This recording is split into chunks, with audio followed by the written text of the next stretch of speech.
535쪽 대한민국 임시정부 수립.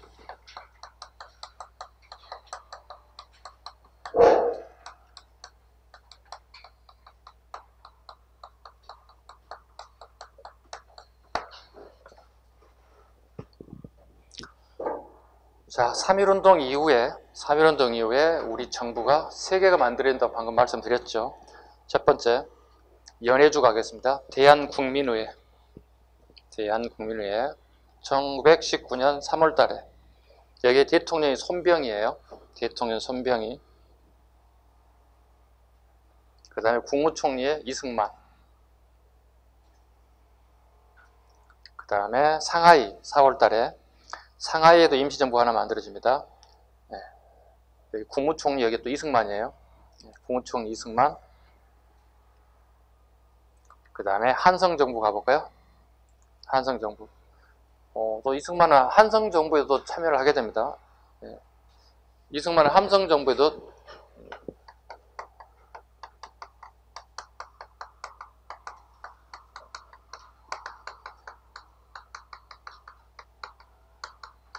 집정관 총재 역할을 맡기도 해요. 이승만이 한성정부에서 집정관 총재 역할을 맡을 정도로 이승만의 활약은 뭐 연해주면 연해주, 상해면 상해, 한성이면 한성, 안 닿는 데가 없습니다. 네, 전부 다, 3군데 전부 다 참여하는 게 이승만입니다.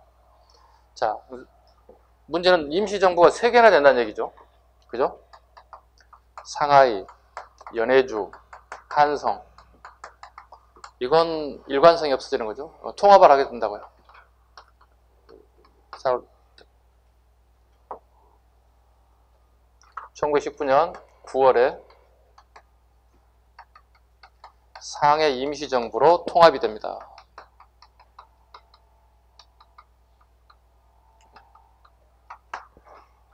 통합이 되었다. 9월달 밑줄 그으시면 됩니다. 이때 이제 물어보는 게 이제 대통령하고 국무총리가 누구지 끊임없이 물어보죠. 대통령이 누구예요? 이승만. 국무총리는 이동희. 끊임없이 물어볼 거고요. 또 물어보는 게 또 있죠. 우리 본격적인 이제 48년 8월에 정부 수립이 되죠.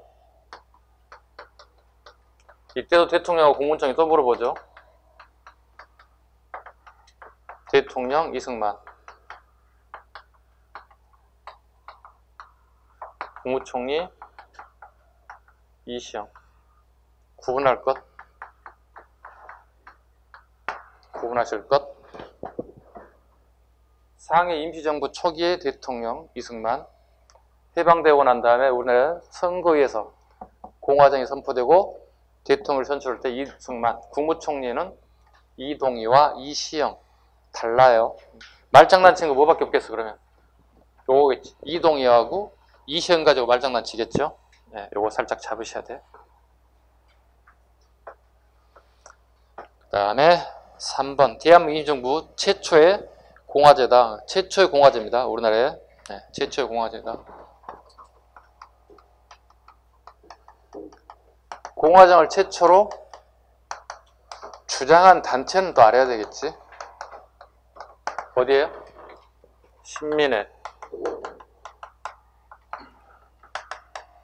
최초 정부를 또 물어본다면 상해 임시정부. 이런 것들이 하나씩 모아져야 여러분들이 선택지를 고를 때 쉬워지는 거죠. 네. 특징 가겠습니다. 상권 분립입니다. 상권 분립에 따라 원칙에 따라서 만들어졌다. 상권 분립이 들어가기 때문에 보통 우리가 공화정의 가장 기초가 잡혔다 이렇게 얘기하는 거죠. 그 다음에요. 끝에 줄 보겠습니다. 직할 조직으로 민단이 설치됐고 이승만은 미국에서 예교활동과 독립운동 자금을 모금하였다. 네. 이게 이제 이승만의 이제 문제점이죠. 아무래도 이승만이 이제 미국에서 공부를 했고 미국 가서도 박사학위도 받고 아무래도 이제 미국 통이라고 봐야 되겠죠. 그러다 보니 이승만이 미국에 가서 주로 예교활동, 분자금 모집, 이런 것들이 이제 훗날 이제 문제가 되는 것들입니다. 활동 내용 가겠습니다. 연통제, 밑줄, 비밀 행정조직이고요. 교통국, 통신기관이고요. 연통제와 교통국, 임시정부의 가장 기본적인 거죠. 목적, 줄여서 한마디로 얘기하면 뭐죠? 독립군들의 자금을 모집하는데 이 두 기능이 했다는 거예요.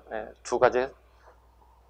교통국과 연통제가 독립군들의 군자금을 모집하는 데 큰 역할을 했다. 그 다음에 독립공채를 발행했다. 공채를 발행했다. 우리 훗날 독립이 된다면 그에 상응하는 금액으로 보상하겠노라. 종이 땅에 파는 거예요. 종이 파는 거예요. 공채를 발행했다. 독립신문을 발행했다. 독립신문을 발행했다.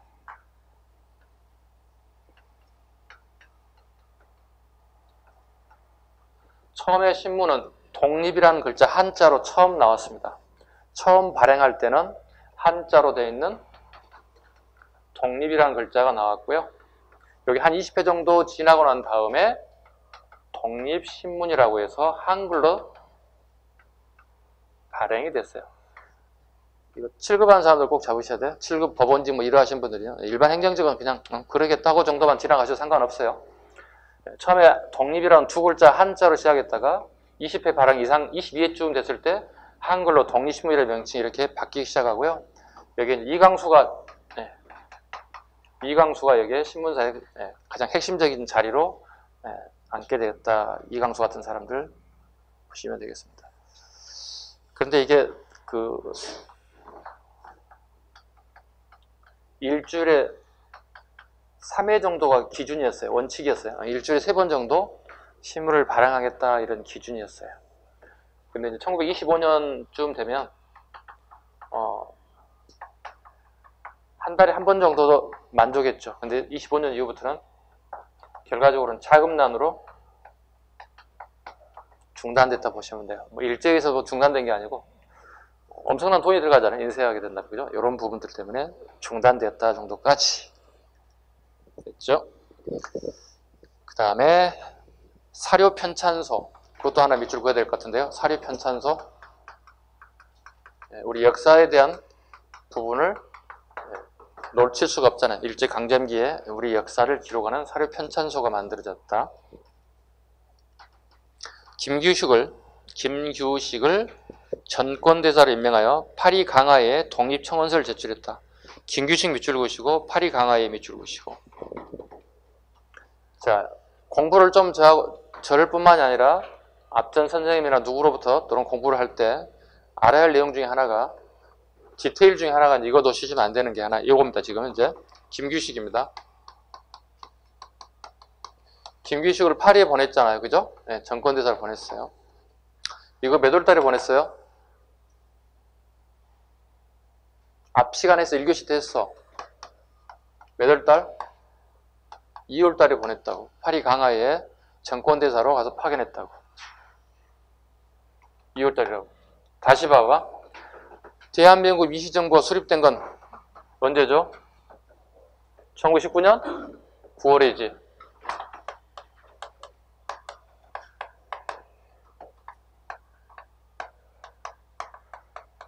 임시정부 하나로 모아진 게 이거잖아요. 상해잖아요. 그죠? 연해주 거, 상해 것, 서울 거 다 모은 게 요거다고. 9월하고 2월이잖아. 2월 달에 이미 파리로 배는 떠나갔다고. 그런데 9월 달에 이걸 임명하겠다는 얘기잖아. 절차가 맞지 안 맞지? 안 맞지? 안 맞잖아 지금 현재. 좀 공부한 사람 알 거 아니야. 2월 달에 이미 갔는데 왜 9월 달에 임명했다는 거지? 이미 파리 도착하고 남을 시간이잖아. 그지? 왜일까요? 봐봐요. 임시정부는 아까 얘기했듯이 세계 임시정부가 합쳐진 거잖아요. 거기에 여러 독립운동 단체들이 여기에 합류하게 된다고요. 그 중에 대표적인 단체였던 김유식이의 신한혁명당들도 여기에 포함된다고요. 이미 파견됐잖아요. 파견됐는데 또 다른 사람을 파견하는 것은 재정적인 낭비가 오기 시작해요. 그리고 타임도 안 맞아요. 이미 파견됐기 때문에. 그래서 이미 파견됐기 때문에 이걸 파견된 걸로 인정하겠다 이런 뜻이 되는 거예요. 이해 가셨죠? 2월과 9월이 맞지 않는 부분들은 이미 신한혁명장의 단체들도 다 임시정부에 다 참여하게 됐고 이미 파견되고 시간적으로 거리상으로 다시 파견하는 것은 문제가 발생할 수밖에 없다. 재정적인 문제도 발생할 수밖에 없다. 그래서 보니 2월과 9월 타임 맞지 않는 내용을 이해해 주셔야 됩니다. 공부를 좀 하시다 보면 저런 걸 가지고 저한테 질문 와야 돼. 쉬는 시간에. 선생님 이거 안 맞아요. 좀 이상해요. 9월에 임시정부 만들었잖아요. 상해 통합됐잖아요. 근데 2월이 파견됐는데 왜 또 다시 임명하고 파견한다는 거예요? 막 이상하잖아요. 이렇게 질문이 와야 된다고. 그거 질문한 사람이 공부하는 사람들이에요. 공부 잘하는 사람들이라고. 아셨죠? 네. 공부하다 보면 의심나는 거 있으면 언제든지 가지고 오셔야 돼요. 그 다음에요. 구미이원부를 설치했다. 네, 구미이원부를 설치했다. 미국에도 우리 독립운동하는 단체를 하나 설치했다. 그 다음에 끝에 줄 군무부를 설치했다. 만주 독립군들과 연결됐고 육군 주만 참의회 밑줄을 긋고 별표하겠습니다.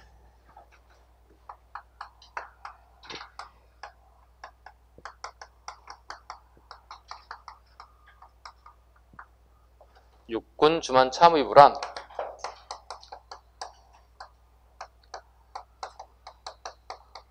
상해 임시정부의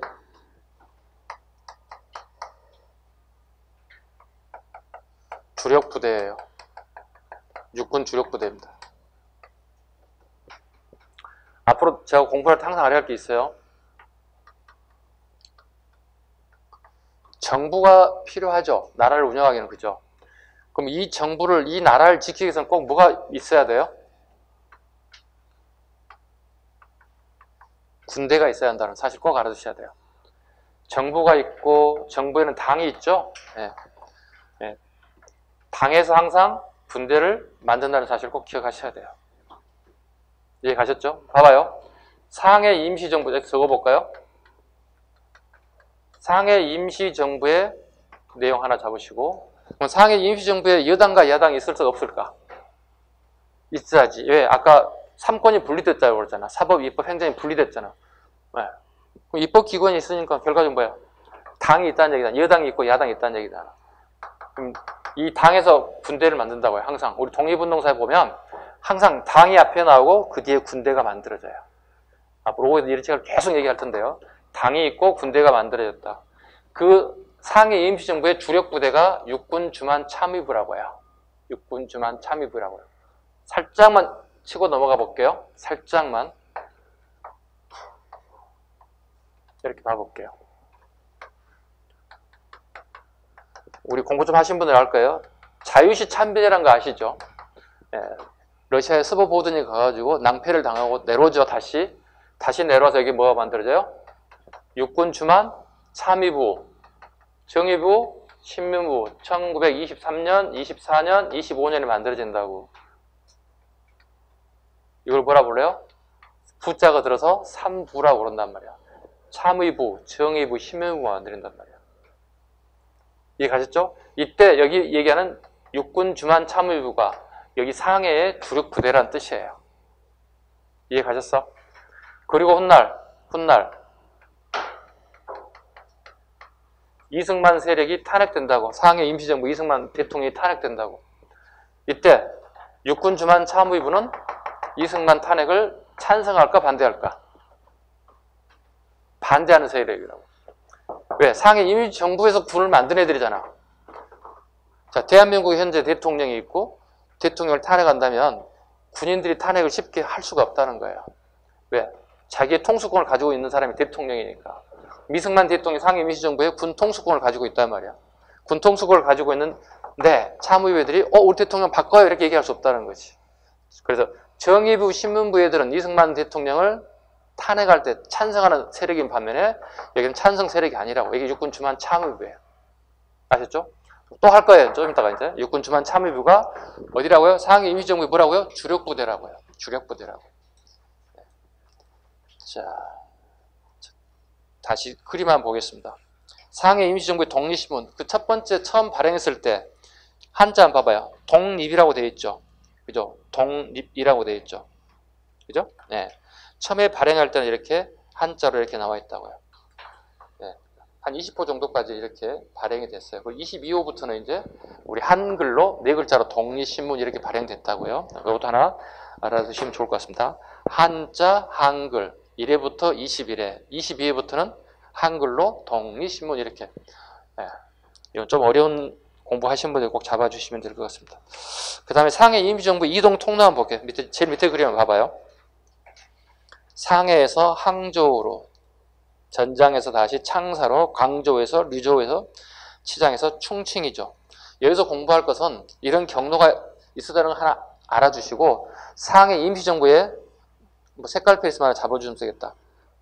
1919년 4월부터 1932년 4월까지. 30년 4월까지. 그 다음에 충칭 동그라미 치면 되겠다. 1940년 9월부터 해방되는 날까지. 왜요? 우리 상해 임시정부는 두 개만 나와요. 상해 임시정부하고 충칭 임시정부가 시험에 나와요. 시험에 두 가지만 나오기 때문에 상해 임시정부하고 충칭 임시정부는 꼭 알아두셔야 됩니다. 이동 경로는 이렇게 이동했다 정도 잡으시고요. 두 개만 나옵니다. 이동 경로 거의 안 나옵니다. 다음 페이지. 국민 대표의 개최 보겠습니다. 국민 대표의 보겠습니다. 536쪽입니다. 첫 번째. 1920년대 초 연통제와 교통국이 일제에 발각되어 와해됐고 자금난에 시달렸다. 외교활동은 강대국의 애면으로 번번이 좌절되었다. 임시정부의 내부에 갈등이 있었다. 이념과 노선의 차이로 갈등이 있었다. 특히 이승만, 이임 통치 밑줄 긋습니다. 신채호, 박용만 같은 세력들이 임시정부와 의정원 해산 요구를 하였다. 한 번씩 살펴보겠습니다.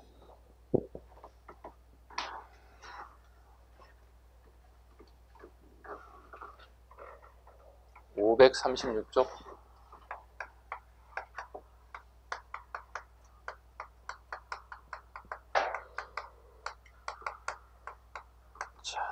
점차 이제 시험 문제에 나오는 것들이 많이 나오기 시작합니다. 보겠습니다. 국민 대표율을 여러분 두 글자로 한번 줄여봐 주실래요? 네, 제가 수업 들으신 분들은 충분히 줄일 수 있을 것 같아요. 국민 대표율 두 글자로 줄여보시죠. 그랬더니 대부분 사람들이 국가대표 해가지고 국대 뭐 이렇게 얘기하더라고. 왜 국대라고 하는 거 봤더니 우리 집 앞에 갔더니 국가대표 떡볶이집이 있더라고. 체인점이. 아, 이거 얘기하는구나 애들이. 국대라고 읽으시면 안 되고요. 국회로 읽어주실래요 앞으로? 네, 국민 대표를 줄여볼게요. 여러분 길어지는 글자를 싫어하잖아요. 국회 기능을 한번 이렇게 해볼까요? 국민 대표를 줄여서 국회라고 해볼까요? 우리 여의도에는 국회의 기능은 무슨 기능입니까? 입법 기능이죠. 입법 기능입니다. 법을 만들 입법 기능이죠. 물론 폐하는 것도 기능이죠. 법의 개폐를 만들 입법 기능을 가지고 있죠. 국민 대표회를 소집했다. 이유를 볼까요? 아까 방금 얘기했다시피 이승만의 이임통치입니다. 우리나라는 국가를 운영해 본 경험이 없다는 거야. 그러니 이임통치를 통해서, 이임통치란 국제기구에 이임통치를 해보자는 거예요. 이임, 맡긴다는 뜻입니다. 남에게 대신 맡겨서 통치를 하겠다는 거예요. 이임통치, 맡길 임자입니다. 즉 국제기구에 우리 임시정부를 맡겨서 통치하자, 이렇게 이승만이 주장한다는 거예요. 요 주장에 대해서 이제 신채호, 안창호 이런 사람들이 이제 반대하기 시작했다고요. 반대하기 시작했다고요. 이 사람들 창조파라고 부르고요. 이 사람을 개조파라고 부르고요. 그 다음에 김구 선생 현상유지파라고 얘기합니다. 현상유지파. 이 단체들이 들고 일어났어요. 창조파는 주로 이제 무장투쟁을 주로 많이 전개했던 세력들이라고 보시면 돼요. 안창호 이 개조파는 이제 좀 섞여 있어요. 무장투쟁도 좀 섞여 있고, 그 다음에 애교가 좀 섞여 있어요. 섞여 있고. 얘들은 현상 그대로 이승만 했던 그 체제를 유지하자고 하는 것들이 나타났어요. 심채호, 뭐 김창숙, 뭐 대표적 인사들, 뭐 안창호, 박용만 이런 세력들이 전부 다 이렇게 구성되어 있어요. 결과적으로 이 세 세력들에 의해서 주비회가 만들어집니다. 주비회는 이러이러한 상황이 전개되는데 우리가 임시로 먼저 모임을 가지고 어떻게 전개할 것인가에 대한 전개 상황을 갖다 미리서 한번 시뮬레이션 해보는 거 보시면 돼요. 시뮬레이션 하는 걸 오늘 주비회라 보시면 돼요. 주비회를 통해서 한자예요. 좀 어려운 한자예요. 시계에서 뭐라고? 시뮬레이션. 여러분 이런 단어는 아시겠죠? 시뮬레이션 해보는 거예요. 시뮬레이션 해보는 거예요. 그 결과 이 사람들이 이렇게 합니다. 요 대표적인 단체가 이렇게 세 가지로 얘기했죠. 창조파, 개조파, 현상유지파 했죠. 150여 개의 단체가 참여하고요. 그리고 약 300여 명이 참석해서 이승만 탄핵에 관련된 부분, 이임 통치에 대한 탄핵을 상정하게 된다고요. 그 결과 이승만이 탄핵이 된다고요. 자, 보시죠. 탄핵의 원인은 첫 번째 이임 통치 하나 잡으시면 되고요. 탄핵 원인 하나는 이임 통치 하나 잡으시고 두 번째 이유는 요겁니다. 독립운동 방향의 노선이 다르다는 거예요. 독립운동 방향의 노선이 다르다는 거예요. 어떻게 다른지 한번 이렇게 볼게요.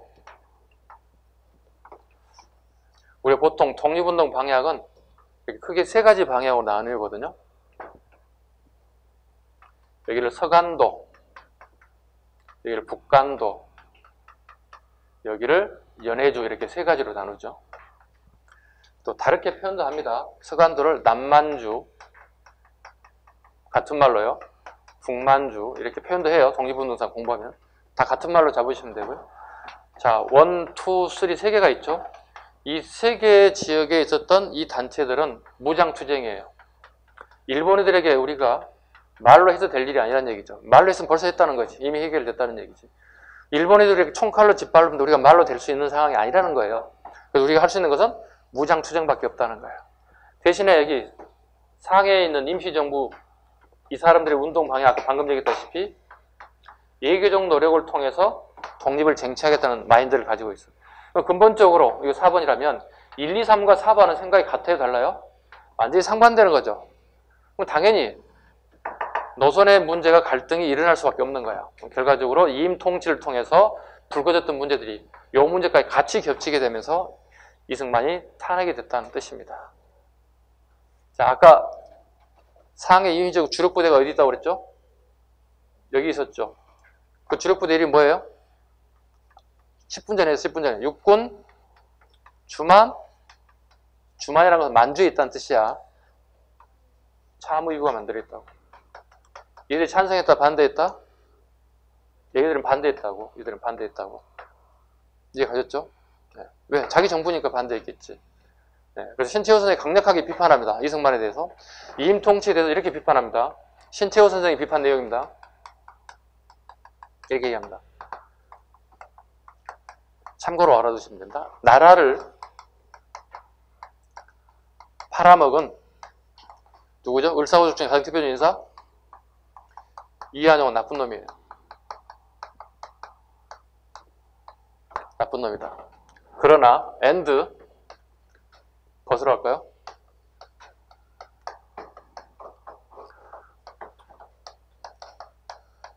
없는 나라를 팔아먹은 이승만은 뭐죠? 더 나쁜 놈이다. 이렇게 비판합니다. 오, 하다 보니까 모화된 용법이 나와버렸네, 영어에. 네. 선생님도 알아요. 모화된 용법 정도는. 그죠? 네. 이렇게 얘기했어요. 나라를 팔아먹은 이한용은 나쁜 놈이에요. 근데 없는 나라를 팔아먹은 이승만은 더 나쁜 놈이다. 이렇게 맹비난을 하게 돼요. 신채호 선생의 주장입니다. 이게 국민 대표의 핵심적인 내용들입니다. 이게 시험에 너무 잘 나와요. 의외로 잘 나옵니다.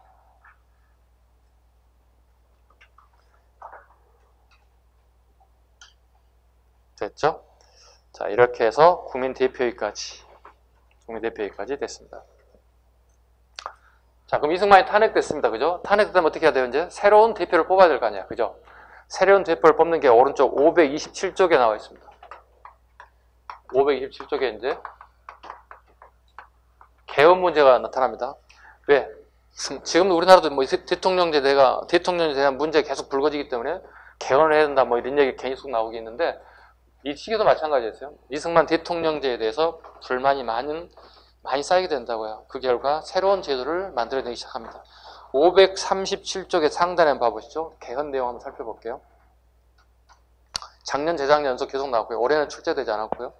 내년에 준비하신 분들은 당연히 나온다고 보고 공부를 하셔야 됩니다. 자, 첫 번째 1차 개헌 가겠습니다. 대통령 지도체제. 1차 개헌 대통령 지도체제. 대통령 이승만, 국무총리 이동희. 거의 동자의 동그라미 쳐. 네. 이승만 대통령, 국무총리의 이동희, 동자의 동그라미 쳐. 이렇게 외우실래요? 네. 선생님 암기 방법이거든요. 이승만과 이동희는 같은 사람이다. 같은 동자를 생각하자고요. 네. 대통령과 국무총리는 이승만과 같은 사람이다. 이동희. 같은 동자를 한번 생각하고 이렇게 암기하자고요. 연상해보자고요. 네. 외울 게 너무 많은데 이거라도 하나 해야지 뭐. 이승만과 국무총리는 어때요? 같다. 이동희. 이렇게. 구분하라고 그랬지. 시험장은 꼭 구분하는 거 있죠. 아까 방금 얘기했던 적었던 거 있죠. 복수반응 해볼까요? 1948년 8월 15일 날 우리가 새로운 나라가 만들어져. 대한민국이 만들어져. 이때 대통령이 또 누구예요? 대통령이 같아요? 달라요? 여기는 달라졌지. 국무총리 누구예요? 여기는? 이시영은 누구예요? 그런데? 아, 국무총리 이 사람 개인적으로 이 사람은 어떤 사람이에요? 네? 처음 들어보는 사람도 있을 거고. 이 사람은 누구냐면 우리 이혜영 좀 있어 또 할 건데 이혜영 일가 아시죠? 이혜영 칠형제가 있는데 이거 이혜영 동생이에요. 이혜영 형제들이 우리 해방되기 전에 독립운동사에서 싹 다 사라져요. 죽어요. 체포되고 고문받고 형장의 이슬로 사라지고 다 죽어요. 한 명 살아남았어요. 그 중에 한 사람인 이시영이 훗날 우리 대한민국 정부에 이 자리에 앉게 됐다 보시면 돼요. 그 인물입니다. 이혜영 일가의 대표적인 인사 한 사람 딱 살아남은 사람. 자, 다시 갑니다. 537쪽이에요. 537쪽 가보겠습니다. 국민대표회 1923년에 이승만 탄핵 그리고 박은식이 2대 임시대통령으로 들어옵니다. 박은식 밑줄 볼까요? 박은식이 2대 대통령으로 들어옵니다. 임시대통령입니다.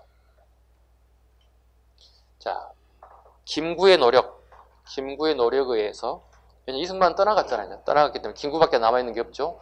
김구 같은 사람의 노력을 통해서 국무령 중심의 집단 지도체제로 개헌이 이루어졌다. 2차 개헌 갑니다. 1925년 연도도 외워야 되고요. 국무령 중심의 내각 책임 지도체제가 이게 김구입니다. 김구 중심의 국무령 중심으로 갔다. 이게 25년. 3차 개헌 갑니다. 1927년. 3차 개헌은 연도를 꼭 알아두셔서 꼭 나오는 게 이거 있습니다. 3차 개헌. 다음 3차 개헌이 이루어졌던 시기의 역사 사실과 가장 동일한 시대에 사실 옳은 거 이렇게 물어본다고. 1927년 역사적 사건을 알아두셔야 한다는 얘기가 되는 거고요. 3차 개헌 봐보시죠. 3차 개헌 내용 갑니다. 국무위원 중심의 밑줄 긋습니다. 국무위원 중심의 집단체제. 국무위원회 밑줄 그시고 요즘 말로 바꾸면 장관이 있죠. 무슨 장관들 있죠. 장관 중심의 집단 지도체제로 바뀌었다는 뜻이에요. 장관 중심 지도체제로 바뀌었다. 이게 1927년에 3차 개헌입니다. 장관. 27년에 역사적 사건 하나 잡아내야 되겠죠, 우리가. 그죠? 가장 대표적인 사건이 뭐였어요? 신간회가 결성됩니다. 1927년에 신간회가 결성됩니다. 좌우 유일당 운동입니다. 좌우 유일당 운동이 좌와 우 성향의 인사들이 하나로 뭉친 걸 보면 신간회가 결성됐다 이렇게 표현합니다. 4차 개헌 갑니다. 4차 개헌 1940년 밑줄 그으시고요. 그 좌측 예배가 됐습니다. 충칭 임시정부를 적어놓을까요? 충칭에 도착했습니다. 주석과 부주석제로 충칭 임시정부를 맞이하게 됐다. 40년에 충칭 임시정부다. 그 다음에 5차 갑니다. 44년에 밑줄 그었습니다. 주석과 부주석입니다. 주석과 부주석, 김구와 김규식입니다. 주석제. 모르는 사람들 얘기합니다. 이에서 주석이란 말이 무슨 말인지 모르기 때문에 주석이란 입법, 사법, 행정 이 모든 권한을 다 가지는 걸 우리는 주석제라 불러요. 좋게 표현하면 강력한 리더십, 그죠? 나쁘게 표현하면 독재 정치지, 그지? 네. 독재 정치. 우리나라에 유일하게 주석하신 분이 김구 선생하고 북한의 김일성이 정치를 했을 때 주석이었죠. 주석이었죠. 그의 손자 김정은이 앞으로 할 수 있는 건 뭐겠습니까? 최종 목표는 주석을 하고 싶겠죠. 그렇지 않을까요? 앞으로 향후 1, 2년 뒤에 아마 이런 뉴스가 나오지 않을까 생각합니다. 혹시 그 뉴스가 나오면 여러분 선생님한테 뭐라고 그래야 돼? 야, 자리 깔아야 되겠다. 이렇게 나오지 않을까요? 네. 아니, 당장에 내일 나오면 어떡할 거야? 내일 뉴스 보는데 주석제를 하겠다고 막 나온다고 연말에 주석 됐다는 거 나오면 어떻게? 선생님 멍석을 빨리 깔아야 되겠는데 이렇게 해야 될 거 아니에요. 네. 여기 학원 앞에다가 멍석을 한번 깔아볼까? 네. 여러분 합격을 될지 모를지 한번 봐야 될 것 같아요. 이렇게 쭉 멍석 깔고. 앞으로 갈 것 같아요. 이렇게 갈 것 같아요. 자, 안보고 한번 해볼게요. 자, 저를 한번 보세요. 복습 보세요. 볼래요? 자, 살짝 봐. 그럼 10초만 봐. 개헌 내용 물어볼 거야. 쭉. 10초 딱 정리해 빨리.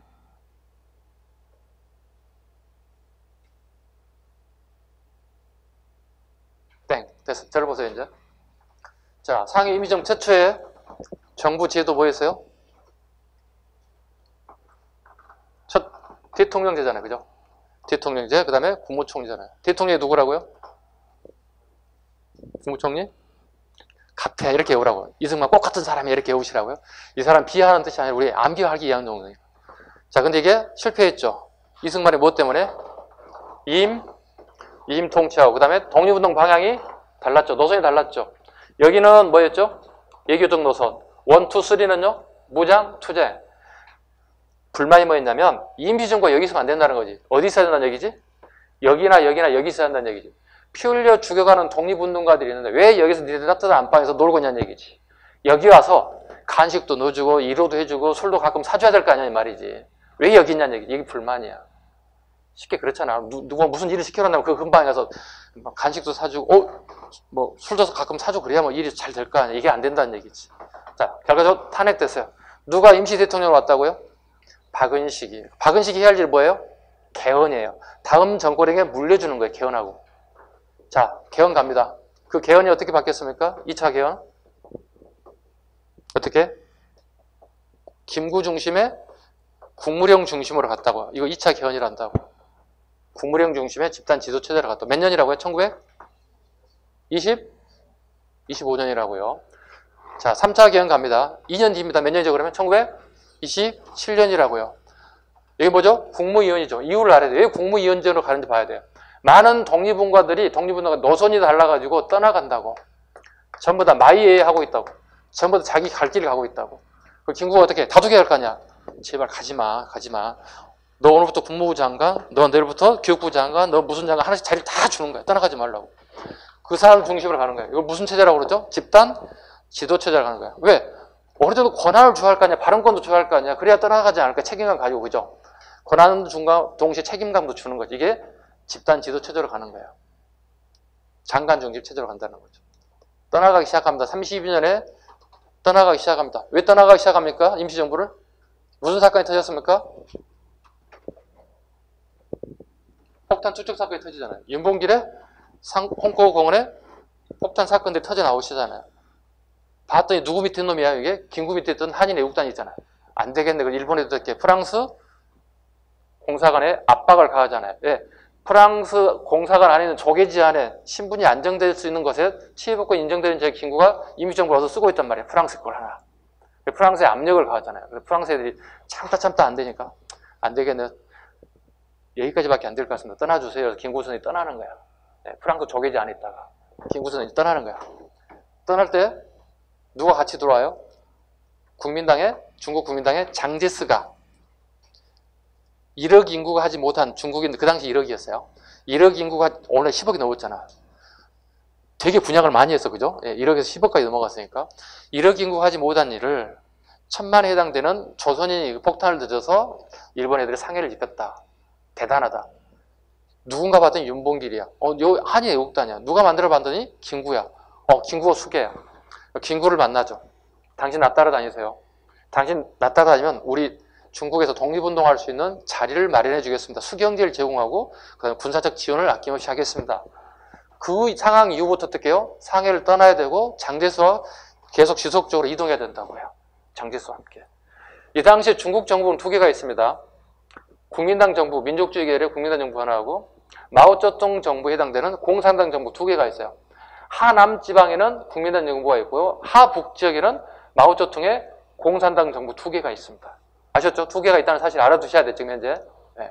왜? 그걸 기초로 가야만 우리가 독립운동할 때 쉬워진다고요. 자, 중국에는 정부가 몇 개 있다고요? 이 당시에? 두 개. 하나는요, 민족주의 계열의 국민당의 짱제스. 그 다음에 하북 지역에는 누가 있다고요? 공산주의 계열의 마오쩌둥 부대가 있다고요. 그게 돼 있어야 한다고. 이게 안 되면 어떻게? 우리 독립운동은 20년, 30년 되고 굉장히 어려진단 말이에요. 됐죠?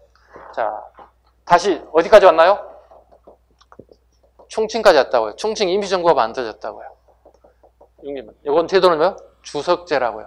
주석제는 어떤 걸 얘기한다고? 입법, 사법, 행정을 다 한 사람이 다 총괄하는 사람을 주석제라 한다. 좋게 표현하면 강력한 리더십, 나쁘게 표현하면 독재겠지. 자, 44년 갑니다. 다시 어떻게 바뀌나요? 주석 앤드 부주석제로 간다고요. 김구와 김규식이 다시 44년까지 간다고요. 이해 가셨죠? 그 다음에 충칭 임시정부에서 가장 중요한 게 뭐예요? 여기에 처음으로 대한국 국가의 제도들이 우리 대한제국 때 만들었던 국가의 제도 같은 거 다시 만들어야 조소왕에 의해서. 이때 뭐예요? 삼균주의가 이게 조소왕께 살짝 들어오게 되는 거고요. 그 다음에 한국 강복군이 만들어진다고. 왜? 정부가 있으면 뭐 만들어야 돼? 군인 만들어야 돼. 이해 가셨어요? 네, 이렇게 만들기 시작한다.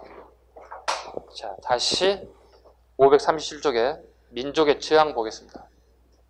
자.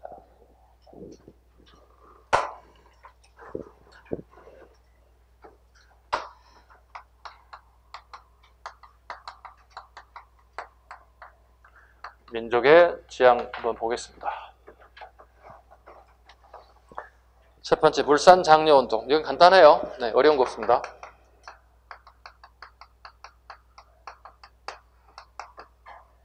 나올 수 있는 거 연도 하나 물어볼 것 같고요. 네, 연도를 가장 먼저 물어볼 것 같아요.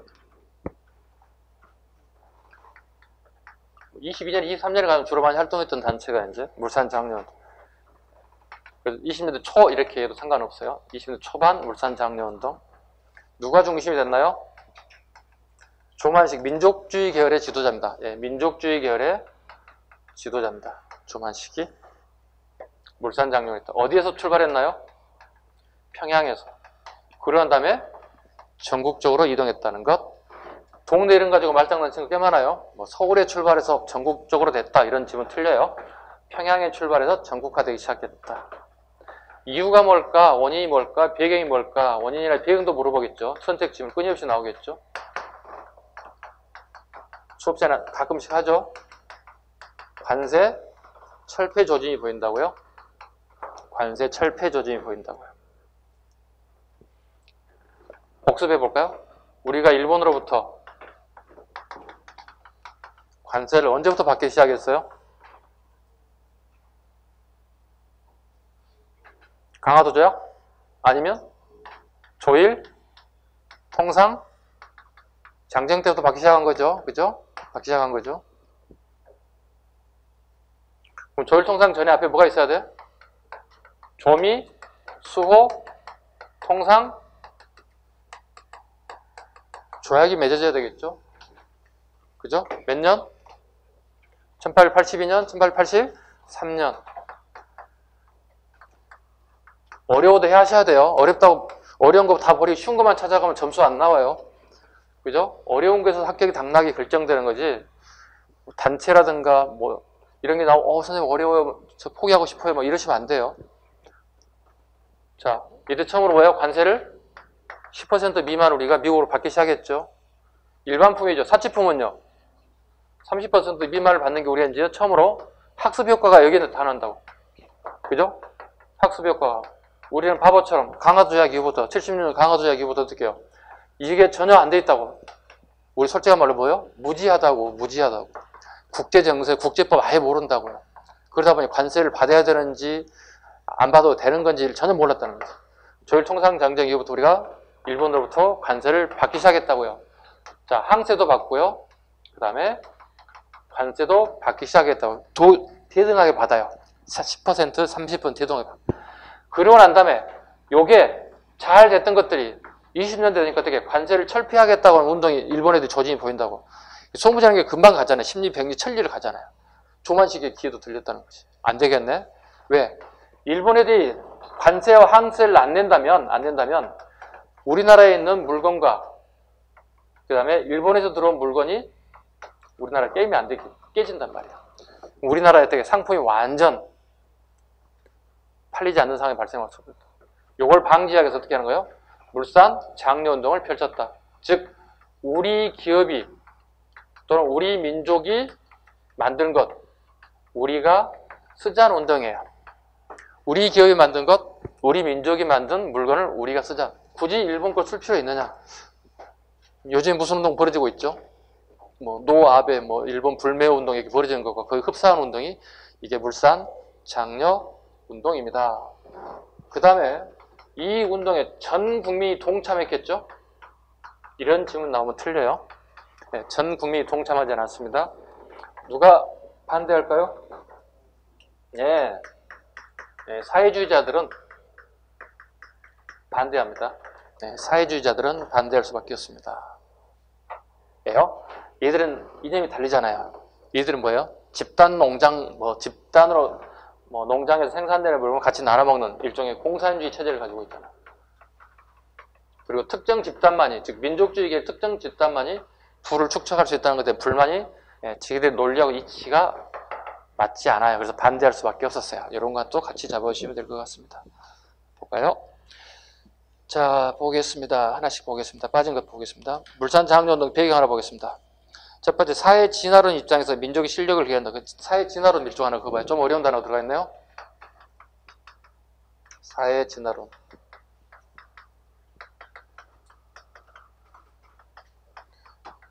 이 정도 단어는 아시겠죠, 여러분이. 그죠? 약육강식의 시대다, 이 시대가. 진화론이란 말은 아시죠? 찰스 다윈의 우리 중학교 때 배우는 거 있잖아요. 그죠? 찰스 다윈의 진화론 정도는 알 거니까. 이렇게 진화한다는 얘기잖아요. 살아가기 위해서 진화할 수밖에 없다는 거죠. 특정 동식물들이. 마찬가지죠. 이 사회에서도 약육강식의 시대에서 살기 위해서는 우리도 똑같이 진화해야 한다는 뜻이에요. 우리가 사회 진화론을 갖다가 받아들일 수는 없어요. 네? 사회 진화를 받아줄 수는 없잖아요. 즉 지금 현재는 제국주의가 판을 치고 있잖아요. 이 세상이 지금은 현재 이 시점에는. 즉 힘 있는 사람들이 식민지를 만들어 식민지를 통치하는 방식을 통해서 끌고 나가고 있잖아요. 이걸 찬성할 수 없다는 얘기예요. 이게 일명 진화론이에요. 식민지 애들, 제국주의를 채택한 애들이 진화론을 주장하는 거거든요. 근데 이걸 우리가 인정하진 않겠지만 현재 우리는 사회 진화론 입장에서 약육강신의 시대에서 우리가 살아남기 위한 방법으로는 이거밖에 없다고 생각하는 거지. 살아남아야 되겠다. 자, 사회 진화론을 갖다가 입장에서 민족의 실력을 길러야 한다는 내용이다.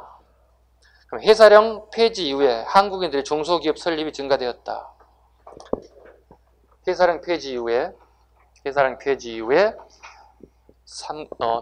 한국인의 중소기업 설립이 증가되기 시작했다. 그 다음에 전개 부분에 조만식 하나 밑줄가 되겠다. 조만식. 그 다음에 구호 볼까요? 내 살림 내 것으로 구호 하나 봐주시고요. 국산품 애용, 근검 전략, 생활 개선, 금주 구면 운동이 추진되었다. 한계 일제 타협하는 모습도 일부 보였다.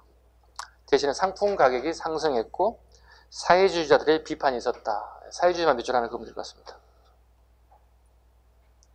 그 다음에 밀립대학 설립운동. 네, 밀립대학 설립운동. 자, 배경 2차 조선교육령의 발표가 있었다. 대학 설립이 가능하게끔 만들었다. 자, 전개. 조선의 밀립대학 기성준비회가 만들었다. 23년 미치고 있습니다. 23년. 구호 보겠습니다. 한 민족 1천만이 한 사람씩 돈을 내자는 거죠. 우리가 보통 국립대학, 사립대학은 정도 우리가 익숙하죠. 대신에 밀립대학은 익숙하지 않죠. 네, 우리 국민이 직접 성금을 모아서 대학을 만들자. 일본 애들이 반대하기 때문에 만들자. 이게 밀립대학 설립운동입니다. 근데 결과적으로 뭐죠? 총독부가 개입을 하죠. 네. 그래서 밀립대학은 결과적으로 설치할 수가 없습니다. 총독부의 개입이 있습니다. 총독부의 반대로 밀립대학은 실패할 수밖에 없다. 대신에 총독부가 하나 만들어진 대학이 있죠. 요게 이제 여러분 아시는 경성 제국 대학입니다. 경성 제국 대학입니다. 네. 오늘날의 서울대학교의 전신이죠. 네. 오늘날 서울대학교 전신이 경성 제국 대학입니다.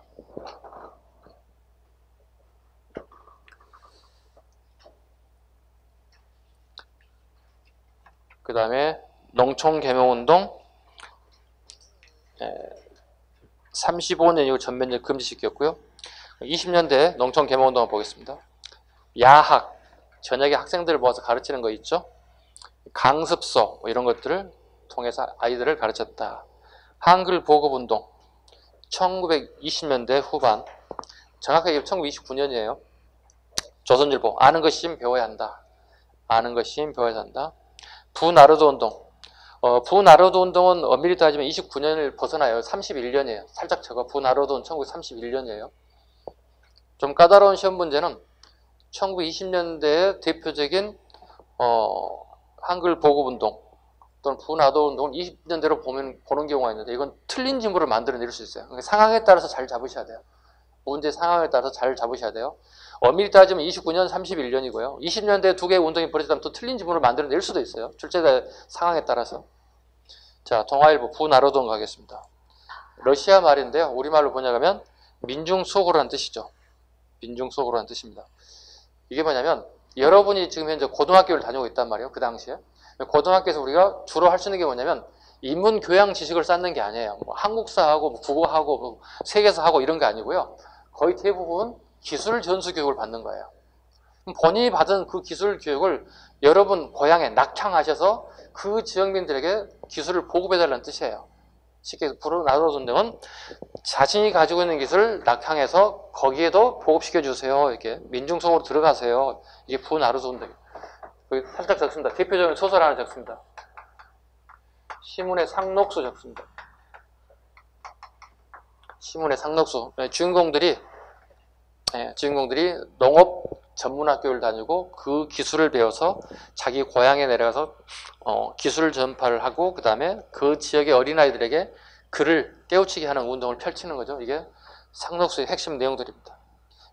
먼저 남자가 연애하던 남자가 먼저 내려가요. 남자 주인공이 내려가 열심히 하는데 질병이 걸려서 그 일을 마무리지 못하자 그 소식을 듣기서 알았던 그 여자친구가 다시 그 남자친구의 일을 바톤을 물려봐서 이걸 완수해가는 과정들이 핵심 내용이 상록수 내용들이에요. 지금 보면 굉장히 심플해요. 단순해요. 근데 그 당시에는 되게 그 당시에는 평을 보면 지고지순했다. 뭐 굉장히 감동적이었다. 이런 소설을 이렇게 평이 나와요. 지금 여러분이 보면은 에이 뭐야 재미가 없네. 이렇게 얘기하겠지만 그 시기에 이렇게 제법 인기 있는 소설 책이기도 했다. 부나르드 운동을 대표하는 책 중에 하나였다. 그 다음에 문맹퇴치운동. 문맹퇴치운동, 조선의 학회, 한글 교재, 조선의 강습회 등을 통해서 퇴치운동을 펼쳤다. 그 다음에 사회주의 사상이 유입되기 시작했다. 60만세 운동, 신간에 이건 좀 타이밍이 쉬어갈 타이밍 같은데 이거 하게 되면 못 쉴 것 같은데 조금 쉬었다가 사회주의 운동 전체를 하나로 더 묶어보겠습니다. 한번 써보겠습니다.